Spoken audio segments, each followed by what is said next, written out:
Hey, what's going on, guys? We got a lot of topics to get through today, so we're just going to dive right into it. So, topic number one, we got the box office recap. I feel like I don't even have to say that Mario is dominating. $146 million domestically, about $385 million internationally. We got John Wick coming in second, $14.6 million, still going strong, and D&D at $14.5 million right behind it. I don't know if we should talk about what's coming next. Air at $14.5 million hasn't earned half of its budget back internationally, a budget of like $70 million about, and Scream 6 slowly dying out at $3.3 million. Ashton, how much higher do you think that Mario is going to climb?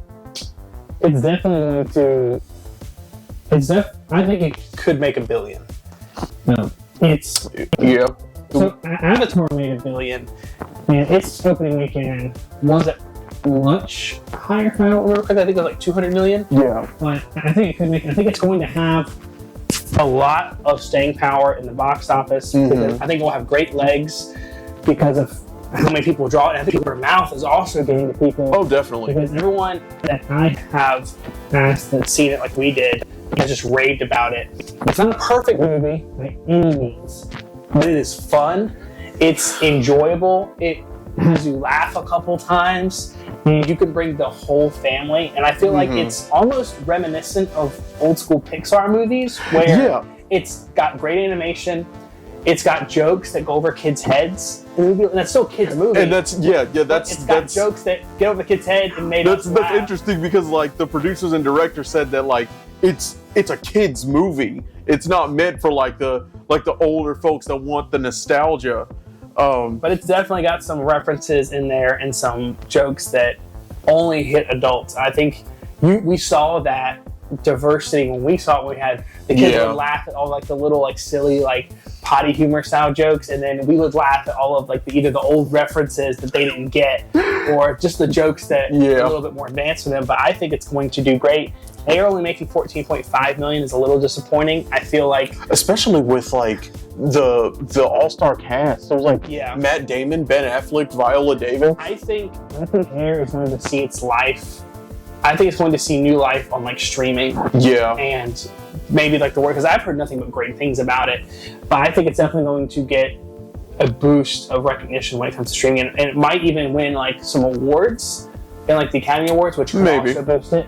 But I feel like for them to feel good about it, it had to make at least like $25 million. And I mean, they were bold to, put their opening weekend that close to Mario. I don't think it was. I understand not wanting to compete with Mario, but it was such a different movie that like more like should have gone to adults. Yeah, I feel like it shouldn't have affected it too much. But that's fair. You might see the good thing is because Super Mario did so well, and you have all the parents coming to see it. Air might do well next week, possibly because they took their kids last week to see Mario, now they're going to see Air themselves. I don't know. It's a kind of a bummer that with this big of a cast and Viola Davis, Ben Affleck, Matt Damon, they couldn't even break $15 million. I also really think their marketing wasn't that great because I wasn't seeing a lot of ads for it until I would see like YouTube ads, but only like the weekend it's supposed to come out. Yeah. Oh, like their marketing budget must not have been that big. No. But that about wraps it up for the box office recap. For our next topic, we just had the trailer for Visions Volume 2 drop at Star Wars Celebration. This trailer showcases so many different animation styles. I saw one that was 8 or 9. Yeah, it was like one looked like Clone Wars style, one looked like Wallace and Gromit style. Yeah, I'm so psyched for this. I mean, the first one was cool in that it gave you like Ronin, like samurai vibes. that old like anime kind of animation. But I would say this is one of the Star Wars projects that I'm most excited for right now. And I just saw the trailer not too long ago. I I'm really trying to say this honestly. I am very excited for season 2, but my excitement got turned down a little bit. I understand. I understand. We'll get to that. We'll get to that because it looks like these are 8 or 9 totally new stories. And okay. I wanted at least like 2 continuations of the past season. Like, not every story from the last season needed a continuation. Some of them were standalone. Like, but a lot of them were like one-offs. There were 2 or 3 that I wanted to see the next chapter of that story, and I thought that was the point of Visions. You don't get it. I thought what they were going for was kind of like each season will do new stories. Yeah. But the best ones from the last season will continue for maybe another chapter. Well, no, because that's all it is. It's just brief visions from the past. But the thing was, like, some of them were set up for like a sequel, and you're like specifically the one I'm thinking of is the episode where they have all the Jedi come, the one that we watched recently again. Yeah. They have, and then like the end, they were all Sith. They weren't. Yeah. And they defeat them, and they say, "We're gonna go find your father," and like basically like have this team put together. And I'm like, it perfectly set up another episode. And then I feel like I wanted, like, again, if they could only do 9 episodes like a year or something, or a season, like, I was cool with like maybe 2 of them being continuations and the other 7 being new ones, because the last season there was definitely 3 episodes you could have cut out and no one would have cared. Like, there was some stinkers last season, so I'm sure you could have cut the fat of this season as well and gave us some continuations of the last season. But other than that, I'm still super excited. They look really crisp and clean. I like how looked like they got different studios this time as opposed to the last time.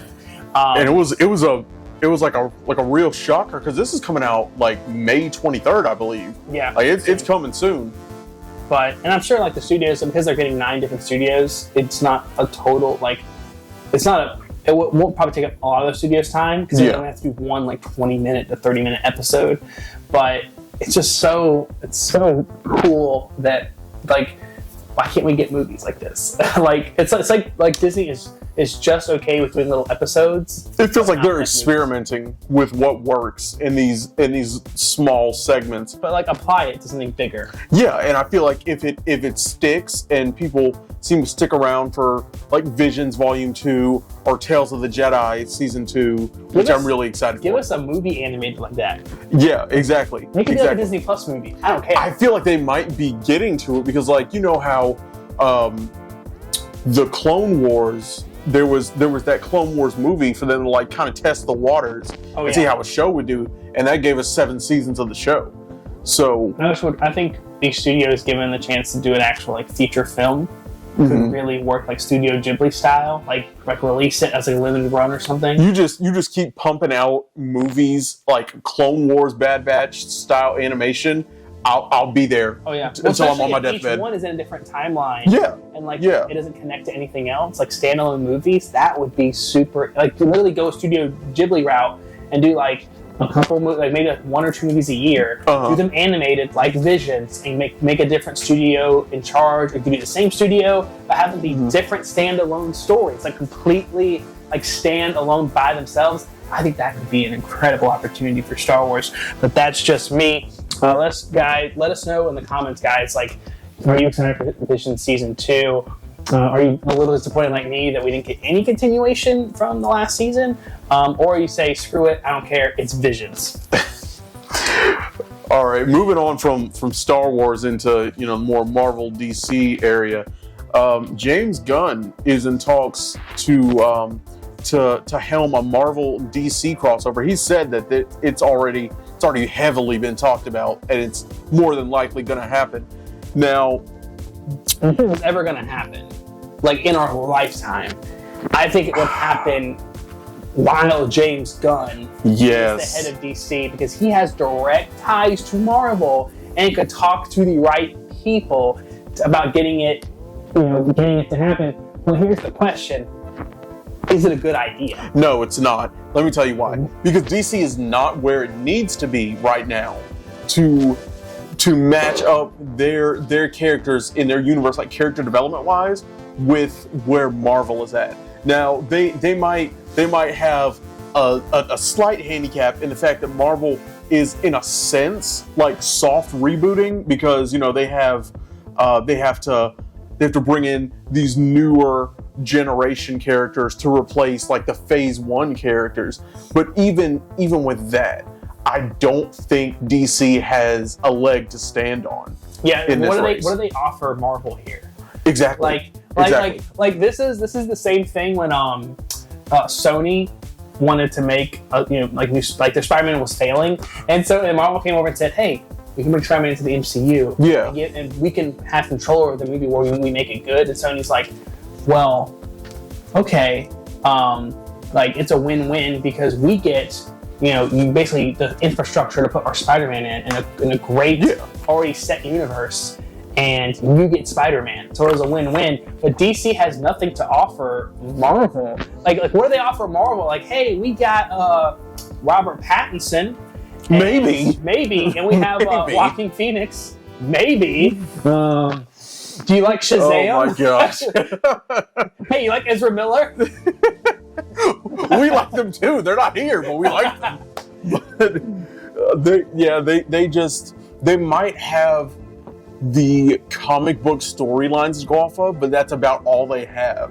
Like they have outlines, but they don't have the means to execute it. I feel like in about 5 to 7 years, they'll be at the point where they need to be, where they can make something like that happen. But even if DC was, let's say, in the place to make it, let's say they had a great universe just like Marvel, I still don't see the benefit of trying to do like a crossover movie. Like it doesn't I just don't see how this doesn't confuse audiences. How this doesn't like if you did like a versus movie, like who do you have winning? Because each studio want their characters to win. We could I don't see how this makes sense or how this would work. And even as a fan of both Marvel and DC, I never liked the crossover stuff. And even in the comics, I didn't either. Very it just didn't. It seemed like a gimmick. It just ended with draws because Batman and Captain America fought. It ended in a draw, and they would always do that thing who's worthy to lift Thor's hammer? Which according to the MCU, everyone's worthy to lift Thor's hammer. It was that and the amalgams where they would mash two characters together, which Marvel doesn't own the rights to. Now they do. They own the rights to the mutants, but they haven't introduced them. Yeah. So you couldn't really do the only universe I can see this makes sense is if they did again, both studios would have to agree this. I don't think it works. The only thing I could think of is if you did basically a one-off, one-time 3-hour-long movie, and you had. You know how in Doctor Strange 2 they had those fan castings, basically the Illuminati? Yeah. And they had all of people's favorite actors. Do something like that and have Iron Man, Captain America, Thor, but they're not the actors that we've known. It's this is another MCU universe and this is another DC universe. They're coming together. Like that thing in the Thor movies when they had Matt Damon playing Loki. It would have to be some kind of that would be the only way to make sense because both universes are strapped right now creatively with their characters they can use. Yeah. Because they're both in different completely eras of the MCU and DCEU. So you can't use Iron Man, you can't use Captain America, you can't use Black Widow, you can't use all these characters that we love. So if you're going to do a combination movie like this, I think the best way to do it creatively, so you don't have a cap on what you can do, is make it in two different universes. Which again, if you're going to do that, it's going to confuse the audience. So I don't see the lane here for either studio. Additionally, it might not be that big of a deal, but the whole Marvel continuing to time jump in their movies. Yeah. Right now, us going to see a movie in 2023, the movie will be set in 2025. Yeah. So that would mess up the DC universe. But that whole topic's just a train wreck, to be honest. But moving on, the Mario movie, getting back into it, here's our review of that movie. That was a beautiful movie, if you ask me. One of the prettiest movies I've seen all year. That cinematography, yes. The way they animated their hair. I don't know. It just shows you like how far like CGI animation is especially Illumination. Yeah. Because Illumination, I hate Illumination. Like, I think they're a soulless, just horrible studio who put out like crappy movies. Despicable Me 4 on the way, by the way. Occasionally put out a good movie here and there, but for the most part, like, the movies are ugly. I don't think like I don't think they're pretty in any way. So I was really bummed when I heard Nintendo was partnering with Illumination, but I have to give it to them. This movie looks like it had time and care and just meticulous crafting of each character, and it felt like they really loved each individual character and wanted to make them look distinct enough from the games that we could say, oh, they're in the movie, but also like that was clearly Peach, that was clearly Mario, that was clearly Luigi. So I like the whole Mushroom Kingdom felt extremely well designed and put together. Each little world they went to looked very distinct from the last. Like you could point and say that's that one, that's that one. And I thought the voice actors though were like hit or miss to me. Yeah, I don't think anyone was terrible. I just think some people were terrible. Fred Armisen was terrible. It's a matter of opinion. I don't like Fred Armisen in this movie. No. Let's correct that. He wasn't terrible. He just wasn't needed. He wasn't needed, but they had way too much of him. Like, you could have done a little cameo, but his acting, and like, I love Fred Armisen. I think he's an amazing actor. Like him and Bill Hader, whenever they're on screen together, anything, it is talented to me. But I felt like it seemed like almost like a Jewish dad stereotype. Well, that's how it is when Seth Rogen's in anything.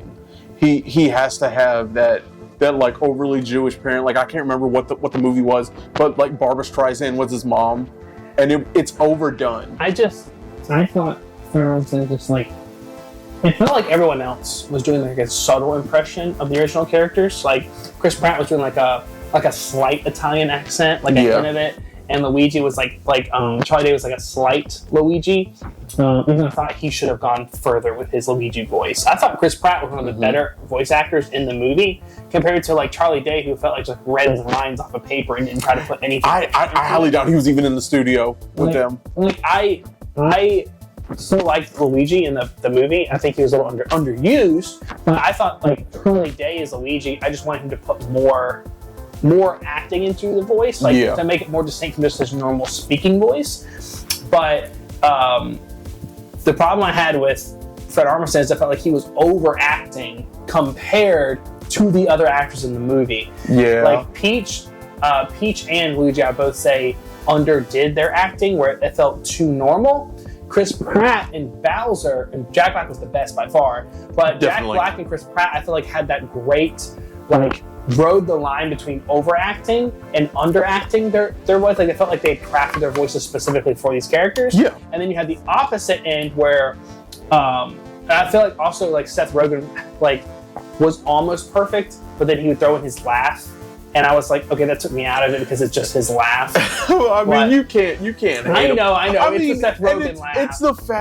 It's the fact that Donkey Kong does not have a proper voice in any game you go play. He just has sound effects.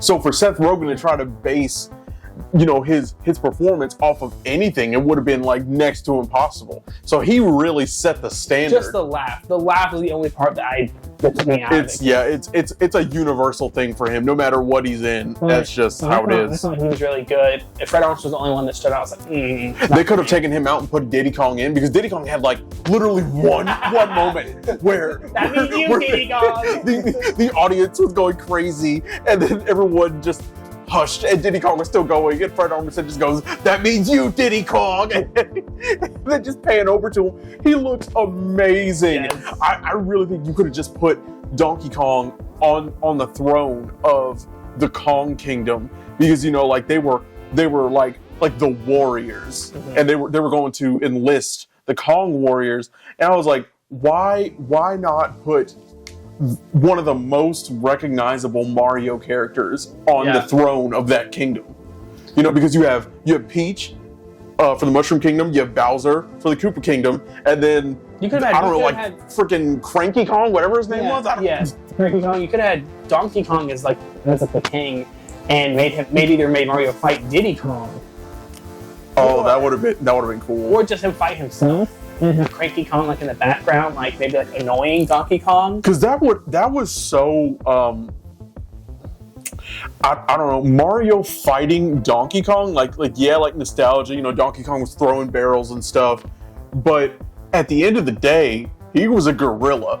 Yeah, and Mario was like he was like beating the heck out of Mario.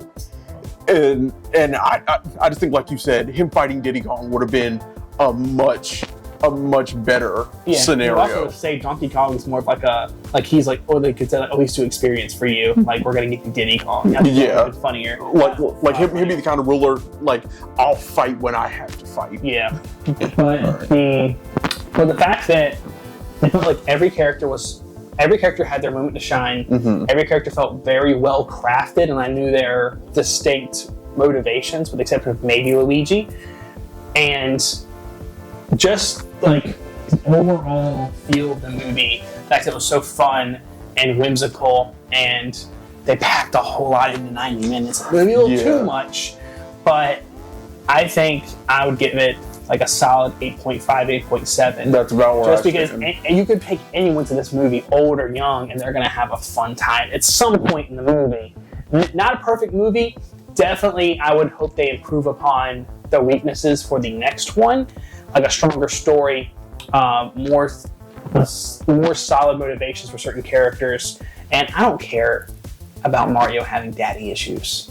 I don't care about that. Yeah. I just want to hear Mario say like, "Let's go," and go on an adventure. I don't want to know about his family problems. I really think they just completely swapped the roles of Luigi and Peach, because Luigi was like the damsel in distress that whole movie. Mm-hmm. But I don't know if they wanted to push like the female empowerment thing with Peach, which it was great. I just didn't like how we never got to discover Peach's origins, because she says in the movie that she didn't know where she came from. She also seemed like a little too Mary Sue to me, where it's like she was perfect at everything, and I was like, I want to see what she struggles with, because she was a great leader, great fighter, great person, like great diplomat. Like what can't she do? I want to see, like, this is the same thing with like Rey from Star Wars. Like, she's so perfect that she's no longer a good character because she has no flaws. And they're drawing so heavily from the games, but then when it comes to her, they're like, nope, we're not doing that. It's going to be problematic if we do that. Yeah. But all right, we're gonna jump from that topic. I'm sure we could make a whole 20-minute video on this movie this week. But I'm gonna ask you this question: you think since Mario did so well its opening week, you think they might be looking at a sequel like this early? Because I think so. I definitely think Illumination will want a sequel. I think what's going to stop them is does Nintendo want, like, we all know how restricted Nintendo is with their licensing for their big IPs like Zelda and Mario. They've already Animal Crossing Sonic'd us out, Well, I don't think they fully own Sonic though. I think they only partly own Sonic, and that's why, like, because Nintendo doesn't make Sonic games. I think they have like partial rights to Sonic. I don't think they own Sonic, but they fully own Zelda, Animal Crossing, and Mario, and that's why you don't see a lot of that's why you don't see a Zelda HBO series, because they are very stingy with how they use their IPs. So I think, will Illumination want a sequel? Absolutely. How fast will Nintendo greenlight a sequel is my question, because it's very kept under wraps about what the deal was behind the scenes with Illumination. Yeah. And I wonder if there was like a caveat with like Illumination side that said, hey, if it makes X amount of money or does X well at the box office, will a sequel go ahead and be greenlit? Because Chris Pratt has already stated, like, sequels are coming. Like, they're coming, watch out for it. And I think that they should capitalize on it and go ahead and get the ball rolling and make another one. Definitely. And we already talked about sequel potential. I think a great idea for a sequel is to bring in Wario and Waluigi. See, I thought that Waluigi was coming like at the end. I thought it was going to be a post-credit scene, like it was going to be Wario and Waluigi showing up at the end. I won't give away any spoilers and tell y'all what does happen at the end. But definitely sets up that would have been, yes. They did set up a character but not in the one end. you wanted. Yes, set up. Yes, it's set up for some kind of sequel. So if they show us that and then don't do anything with it, it's a missed opportunity. Well, I think we could still use that character and not focus the whole movie around that character. Yeah. I would really love to see Wario specifically. And someone even said cast Pedro Pascal as Wario, and I was like, yes, that would be amazing. But I would love to see. No. No, I would say go like the Doctor Strange route where he played Doctor Strange and Dormammu. No. Just get Chris Pratt to do it too. Get him to do it. I want them to get two more like all-star, like two more like A-list actors and get them Okay. put like Pedro Pascal as Wario and get someone really He's crazy. so overused though. I think that role would work for him. But there's definitely like you could bring back Bowser and have Bowser like his Jack Black was the standout. You could do like Bring the Rosalina. Bowser kids. You could bring Bowser kids. You could do Rosalina. Like you could do so much with that. I think it's one of those things where it's like it's infinite number of possibilities. But, Yeah. I definitely think a sequel's coming soon. As long as Nintendo is good to release the rights for the second one. All right, that's fair. That's fair. All right, moving on. Next topic. We talked about this earlier in a different video, but Dave Filoni's movie about the New Republic. We weren't quite sure what that was going to be about, what that was going to look like. I think I said sounded very mid to me, like just not good, not bad, just like an movie. Well, now we know what it is, and a lot more interesting.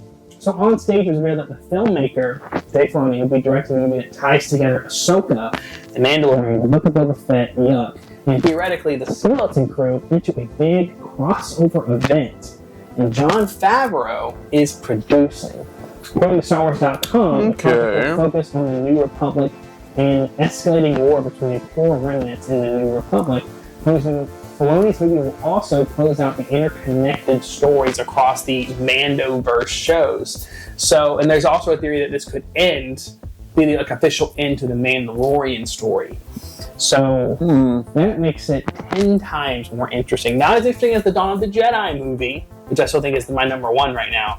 But the fact that like it will take all these storylines that we know from like this like little mini universe and crescendo them into maybe like a finale sounds very interesting to me, and I think that sounds way cooler than what it was originally supposed to be. You know, this could be really cool, or it could be. You remember how Disney Channel used to take its most popular shows, like 3 shows at a time, and cross them over? Oh yeah. It could turn into something like that. It could, but I think the fact that Jon Favreau and Dave Filoni are directly involved, and the fact that this is their baby. And I think this works best if it's not like a Defenders crossover where it's like every character's got their own like every character's got even screen time. Yeah. I think if they make the Mandalorian like the focal point and then have the other characters like almost like cameo kind of style in where it's like, oh, I need like a different fighter for this, let me go get Ahsoka.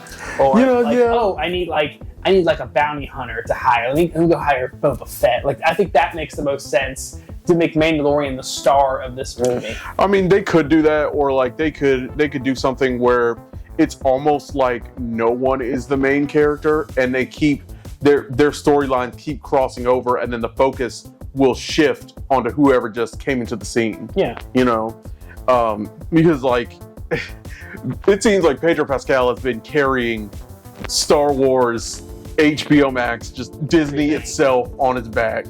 I think that man's time is coming to a close.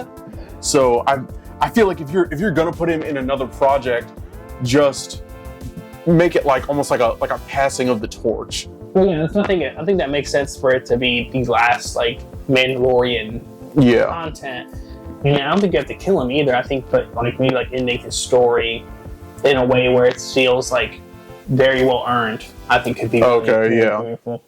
But so that's now confirmed that that we thought was okay is now going to be very good, very exciting. So, next topic. Last week, the Spider-Man Into the Spider-Verse trailer. The second trailer finally dropped. The first trailer was a little tease, little tiptoe in the pond. Didn't get much information. Yeah. And now I finally have confirmation that I think we talked about this when the first trailer came out.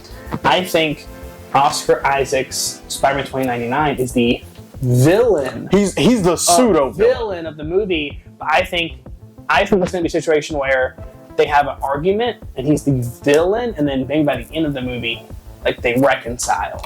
Yeah, I think he's the Thanos character almost of the Spider-Verse movie, in that he's trying to do what's right. It might not be the best thing, but he's by no means like trying to like destroy the multiverse or anything like that.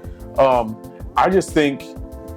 I think they chose right in making like Spider-Man 2099 the focal point, because he's the always fiercest Spider-Man. Like, yes, he's the scariest. Yes. Well, they could have done something with Spider-Man Noir, but of course they had to go and cast Nick Cage, which I believe he's getting a spin-off show. They've talked about it. It's in talks, but he's not coming back from the movie.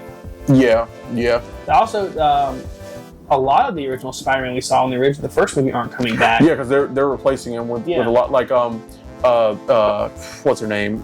Jessica Drew. Not coming back. Jessica Drew is coming in as Issa Rae is coming in as Jessica Drew, aka Spider-Woman, and Indian Spider-Man is also coming pregnant in. apparently. Yes. Oh my gosh, there was another one too. Oh yeah, and the Spider-Man from the first Into the Spider-Verse now has a baby named Mayday. Yeah. But I feel like they're going to expand a lot farther into the Spider-Man lore. Scarlet Spider, which is one of my favorite Spider-Man characters ever. Is that the Ben Reilly one? Yes, the one that's the clone? Yes. Yeah. One of my favorite storylines of all Spider-Man is now coming up. I like the Superior Spider-Man when it was Doc Ock in the body of Spider-Man, but yeah, I feel like they might be oversaturating, in the sense that they aren't introducing more villains. Like you have like one villain per like 20. This is part one. Yes. What I think they're going to do is, I think this movie is going to be Miles fighting the other Spider-Man. Although it looks like almost on the run. From what I've gathered, from what the actors have said and what the trailer has given us, from what I understand, it looks like Gwen's trying to recruit Miles to this Spider-Man, like Rick and Morty, like they said it was all the best Citadel. Spider-Man. Yeah. And Miles is going to go. He's going to find out something is not right with the setup that Spider-Man 2099 is doing, and they're going to reject him. He's going to get upset. Yeah. He's going to do something to make Spider-Man 2099 try to track him down. It looks like he's running in the trailer to universe, trying to hide from like 2099's like people, because I think Scarlet Spider's like looking for him in the trailer. The Jessica Drew character is, and then I think by the end of the movie, Spider-Man 2099 is going to realize that he's not the enemy. Like, let's forgive and forget. And I think the Spot character from the earlier in the trailer that like seemed goofy, I think is red herring. And I think because we know he's in the second one too, I think he's going to end up being the big bad for the second part to this movie, and they're all going to have to team up to go fight Spot, or maybe like a Sinister Six style villain arc, if that makes sense. That is what I think is going to happen. Will it happen? I'm not sure, but that's what it looks like. I think could be the potential to happen. I just like how they referenced the main continuity. Yes. And I don't have the Funko Pop on my desk right now, but the two Spider-Men pointing at each other. Yes. Oh my gosh, that's a way to market your movie. The fact they did that joke again. Yes, with like every Spider-Man in the trailer. They did it in the first movie too, which is funny. But like, my gosh, it just makes me laugh every time I see that joke. Yeah. But yeah, let us know what you guys think about the trailer. I think it was a amazing trailer. Got me even more excited than I even was, and I thought that was possible because how well the first movie did and the first trailer looked. But, and I just think the animation has stepped up a bit too. Yeah. And also I saw this thing, I don't know if you've noticed it as well, but in the first movie, Miles was animated, but before he got a hang of his spider powers, he was animated at 12 frames per second. And all of the Spider-Man, they were animated at I believe 24 frames per second, showing like their spider reflexes and how well they've grasped their powers. And then as he progresses through the movie, about the time when do you remember when they invaded Oscorp? Yeah. I don't remember if it was Oscorp, but Doc Ock was like chasing them, and Peter was showing him how to properly swing. At that brief moment, he was animated in 24 frames per second, and then when he lost it, it went back to 12. I was like, that's a cool little detail they put in there. That's really interesting. But moving on to topic number 7, I'm actually gonna throw the reins over to you because I don't know much about Harry Potter. But luckily for us, my wife is a Potterhead and has indoctrinated me into the Potterverse and the whole Pottermore stuff, and made me do like the house quiz. But HBO, which is, in my opinion, the greatest, it is the gold standard for shows and like how to adapt content, how to adapt IP into better content, is right now in talks to finalize the deal to take over the Harry Potter rights for a show. And the rumor or like report is that each book is going to be a season, which makes sense on paper. However, HBO is notorious for only doing like 10 episode seasons. Yeah. And some of the books, from what my wife has instructed me, are a lot bigger than other books. So like, from what my wife said, like some books don't need a whole season, but some books would need like a season and a half. So I'm not sure how they're going to compensate for that, but if anyone can do it, it's HBO. HBO I have 150% confidence in. I think I told you a while back, but I think either the direction they need to go for Harry Potter content is either reboot the universe and start over fresh because of how bad those Fantastic Beasts movies were, or focus on a whole other story about the American Wizarding School, and just do a whole nother arc with a whole other cast of characters. I think that's a good idea. But either one I think would work. You just need to commit to one. Don't put your foot in half of one. And maybe not have J.K. Rowling too heavily attached because of certain things that people want to boycott her for. But I think this is a great idea for HBO. Like, that's a key, like, HBO will have, if they secure this IP, they will have potentially next year The Last of Us, Game of Thrones, and Harry Potter all coming out on their streaming service. I'm already subscribed to HBO Max, but if they had all three, that is the cream of the crop for show content. Like House of the Dragon is way better than Rings of Power will ever want to be. And then you've got Last of Us, which is one of the best video game adaptations ever, like even better than Mario. And then you add on Harry Potter to that, like it could be the number one streaming service. They already have like such big like names in TV. Oh yeah, they already have like Pedro Pascal, and they've got like Matt Smith, in House of Dragon. Yeah. Like, you add another key market IP, no, like it's game over for most of these other streaming services. But all right, so moving on to one of our last topics. I pray that this does not let me down, but Shrek 5 seems to be seems to be in the works. It seems to be in the works. I thought it gave like a May release though of this year. No, so there's a lot of there's more false information about Shrek 5 than there is accurate information. People, like I had on my family member the other day, and I said something like, I really hope they announce Shrek 5 soon. And he was like, no, it's already been announced. And I was like, no, it hasn't. He was like, yeah, it says it on IMDb. And like, IMDb is like the Wikipedia of movie sites. Anyone can add anything. Like, it doesn't matter what Google says. It's not been announced. Yeah. He's like, no, like the head of like Warner Brothers or the head of like this said like, yeah, it's coming. It's like that's not an announcement. That's one executive saying, I really want to make a popular movie. They all say that.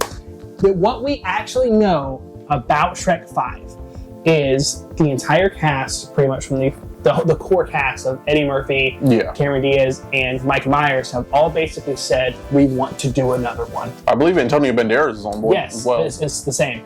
But the entire, pretty much, core cast has said, we are ready and willing to make another one.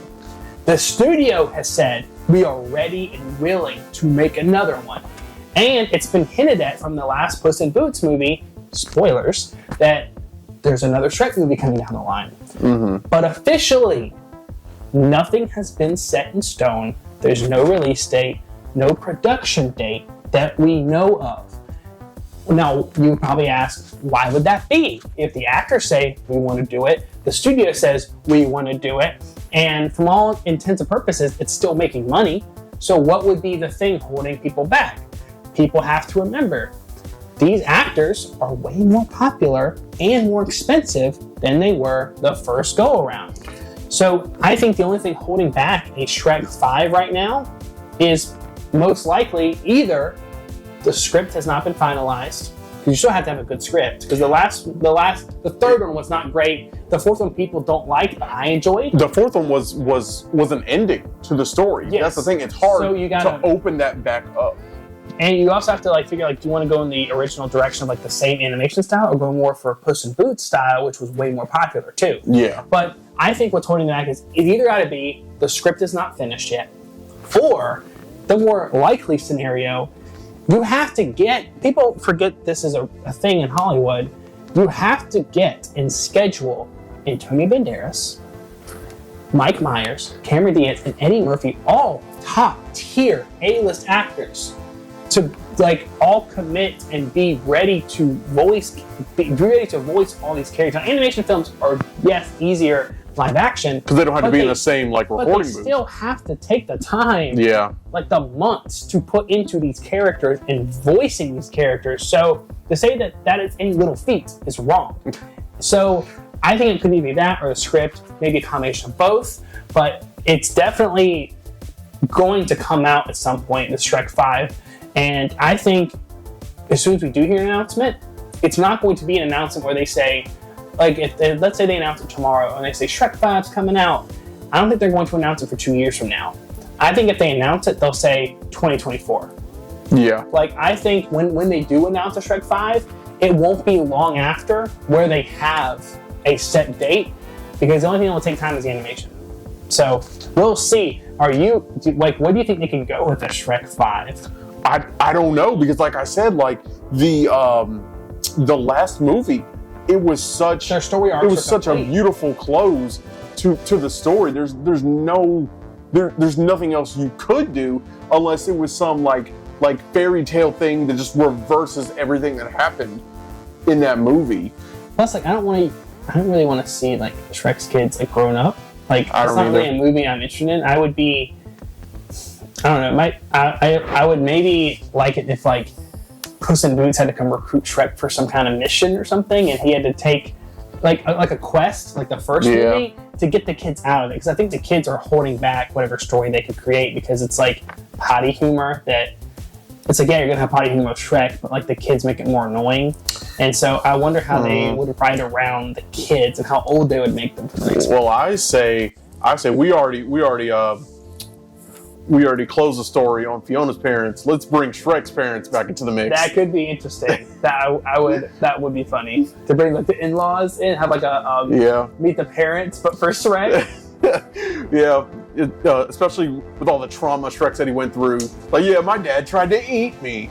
But anyways, you guys let us know if you're excited for the 5th Shrek movie, or you think they should have let it rest. Well, last topic of the day is what's coming out this week, and we actually have 3 movies coming out this week, which is crazy to me, because the last couple weeks have been 1, maybe 2. Only excited for 2 of these. But I'm going to tell you the 3 movies and describe them, and you're going to tell me which one. Rate them from 1 to 3, 1 being the most excited, 3 being that I'm not going to even see it.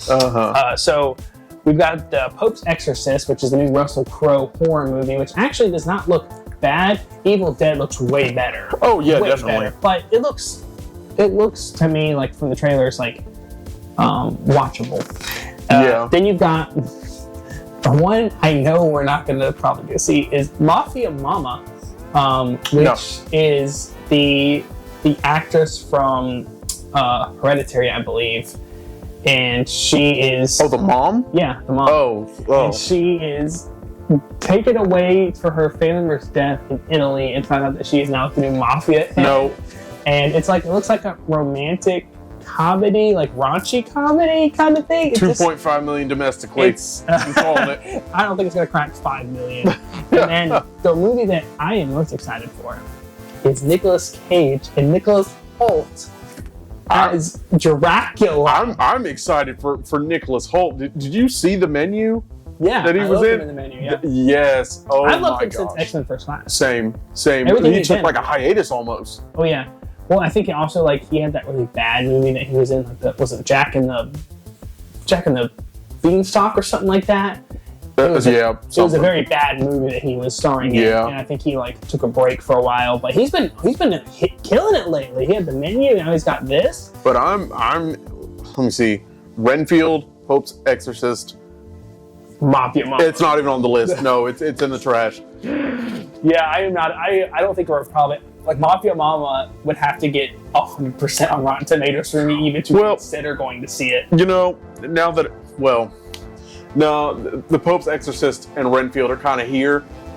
Renfield gets taken down to the same level solely because of Awkwafina. Not Awkwafina. I don't know. I don't know what it is about her. She's not a terrible actress, but she's one of those people to where I could be enjoying a trailer. I'm like, oh yeah, this movie seems cool. And she comes in, hey guys. I'm like, oh, all right, we're done. How'd you do that? So annoying. Oh, her voice is like nails on chalkboard. She's one of those people where it's like, that's not your real voice. Stop faking it. But I think I'm seeing Renfield the day it comes out. Same. I'm very excited. Same. The trailers look so campy and so goofy. I'm like, there's no way they took this movie seriously. I mean, the action sequences do look kind of cool. I think as long as it has good action to keep me interested, and Nicolas Cage is as funny as he is in the trailers, we are going to laugh our butts off. It's just hilarious because he knows who he is. Which, by the way, Nicolas Cage responded to, hey, are you going to be Ghost Rider again in Marvel? Do you want to be in a Marvel movie? He responded to that by saying, I don't need to be in Marvel. I'm Nicolas Cage. He can do whatever he wants at this point in his life, and he knows it. But yeah, I am. Yeah, we might see the Pope's Exorcist. It's if we have time. But it's a secondary movie. But definitely, Renfield is a must see. But hey, let us know which one you guys are most interested in, and if it's Mafia Mama, don't bother commenting because we're not going to care. But hey, we're past 20 subscribers now, which is great. We're only 2% to our goal, which is bigger than 1%. Let us know in the comments any topics you guys want for next week. If you comment a topic and we use it, we will use your name in our video, which is probably not super enticing, but for all of our 20 subscribers, that'd be great.